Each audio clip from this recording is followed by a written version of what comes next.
Good morning, North Carolina, right to life. My name is Dr. Bill Lyle. I practice obstetrics and gynecology. I'm board certified and I'm licensed in multiple states, and I've delivered over 5,000 babies. And I'm also the founder of a ministry called ProLifeDoc.org. Thank you for taking the time out of your busy schedules to come out today to defend the rights of patients, because all patients have rights. There are state laws defending the rights of patients, and there are federal laws defending the rights of patients.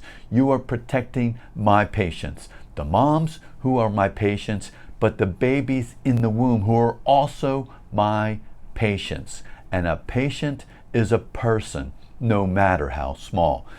Babies from the moment of conception are genetically unique from the mom, genetically unique from the dad, genetically unique from the other 8 billion people on the planet. Half of the time, the baby in the womb from the moment of conception is even a different gender from the mom, and sometimes babies can even have different blood types from the moms. And these tiny babies in the womb, we treat as patients. Because babies are genetically different and even have different blood types, sometimes the moms will have antibodies which can cross the placenta and start to attack the baby's blood. Because the moms and the babies do not share blood. And sometimes the antibodies from the mom can actually attack the baby's blood, and the baby's blood count will start to drop.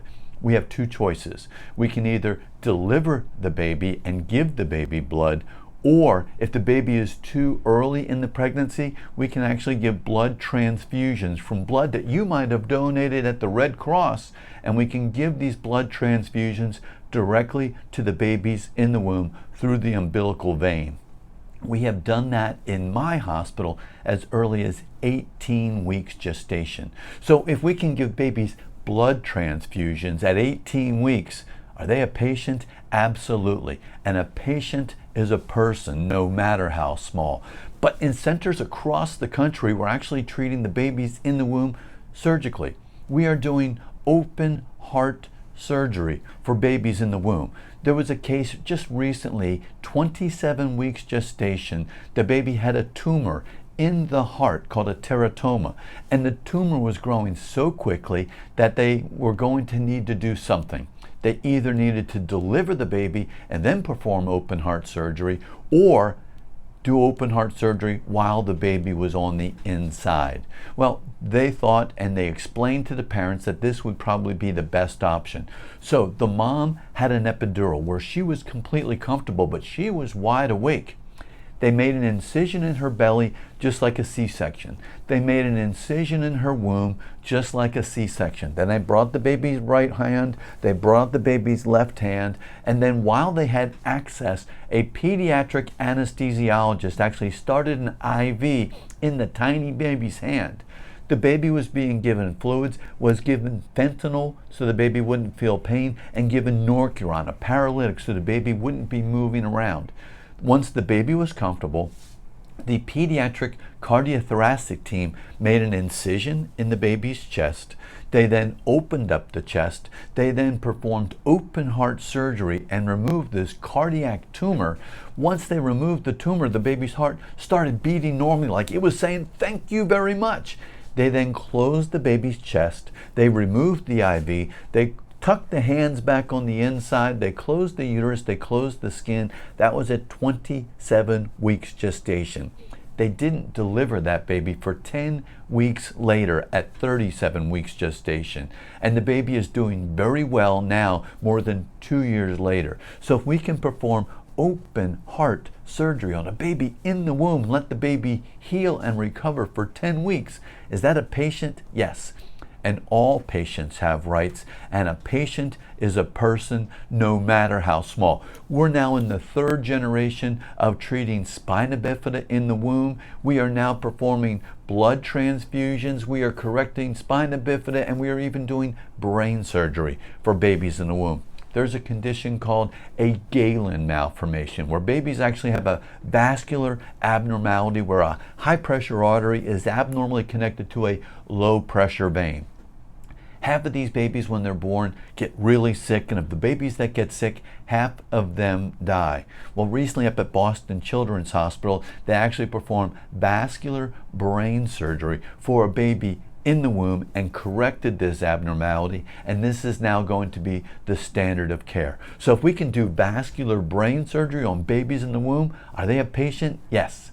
And a patient is a person, no matter how small. I don't know if any of you have twins in the audience, but twins are twice as much fun, but there's twice as many things to follow. There is a condition where sometimes identical twins will share one placenta, and just like kids after they're born, sometimes they're not sharing things equally.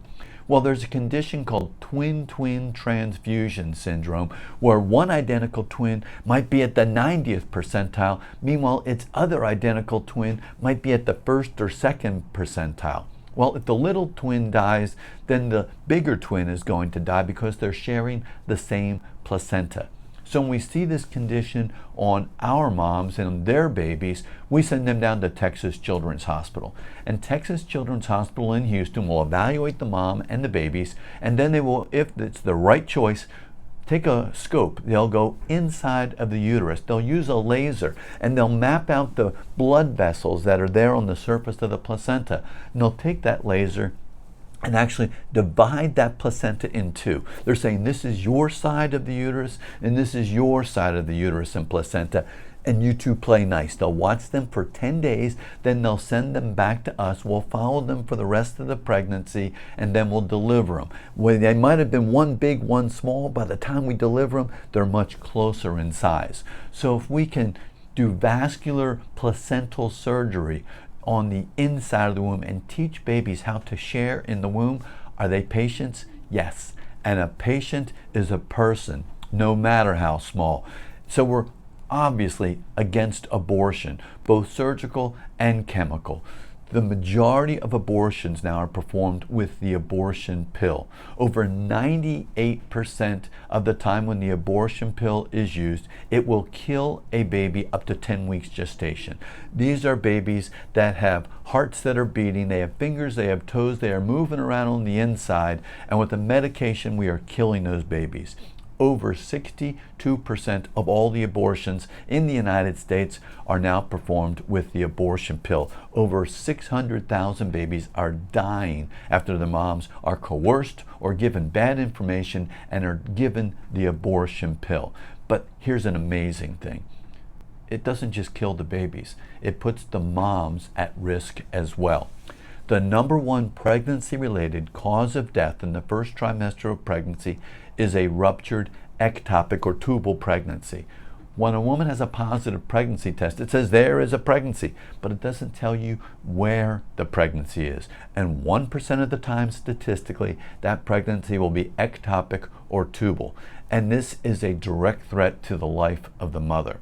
If a mom has a positive pregnancy test, she doesn't receive an ultrasound, or she receives the abortion pill over mail order, and it comes in the mail to her and she takes it. She is told to expect bleeding, cramping, and pain.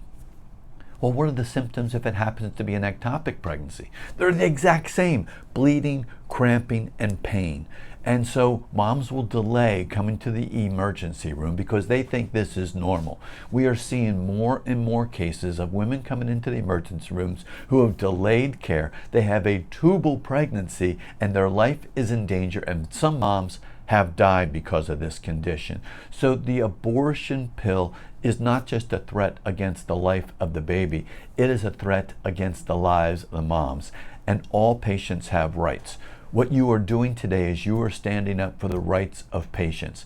They are conceived in the image of God at that moment of conception, and this is the image of God that we need to defend. The image of God. I'm created in the image of God, you're created in the image of God, but not on our birthdays. It's at that moment of conception.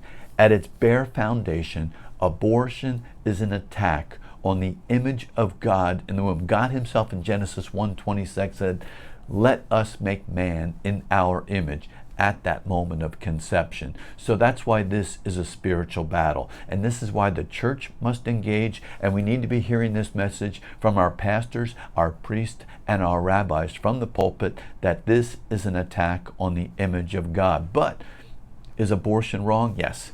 You are taking and killing the image of God, and it is a sin. But is abortion an unforgivable sin? Absolutely not. The blood of Jesus Christ is able to cover and forgive even the sin of abortion. 18 to 24% of all of the men and the women in our churches today have personally been involved in an abortion. They are hurting. They need healing. Healing comes through forgiveness, and true forgiveness only comes through the blood of Jesus Christ and salvation, which is why we must be hearing not only that abortion is wrong, but that abortion is a forgivable sin and is the good news of the gospel that is here for these men and these women. So thank you for coming out today and defending the lives of my patients. Thank you for defending and supporting these moms, but also thank you for defending and supporting these babies in the womb, who we treat in the womb as patients, and a patient is a person, no matter how small. So what you are doing today is righteous and it is just. Thank you for prioritizing your time to be here to support a ministry which is defending the lives of God's preborn.